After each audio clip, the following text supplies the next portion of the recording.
Мен Ушакбаева Машрапхан Ош шаарындагы Манас Ата кафесинде администратор болуп иштегем. 2022 жылдын 21-июнь күнү бизге блогерлер келди.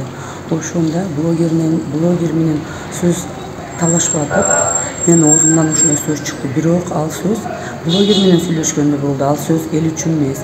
Мен Кыргызстандан, бүтүн Кыргызстан элден кечирим сурайм.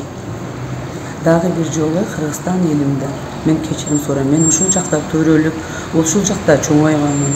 Ушул жакта нанын, ушул жакта тузун жеп, ошол жакта бир тууган болуп, бүт баарыбыз бирге чоңойгонбуз.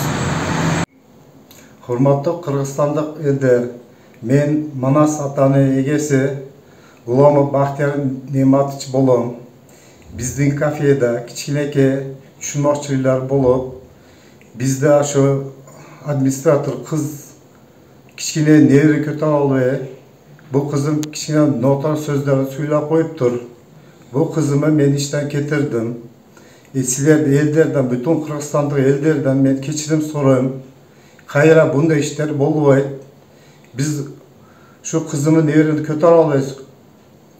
Jaman sözler söylep koyganına men keçirim sorayım sizlerden. Kırgızstanda elder, bizlerdi keçiringizler. Bizi kafesiler üçün hemişe açık. Bundan keyin jakşıneke karap, narşönelerimiz turulap, sizlerdi tosup alışka tayyarmız. Hurmatlı Kırgızstandықтар, bizlerdi keçiresizler.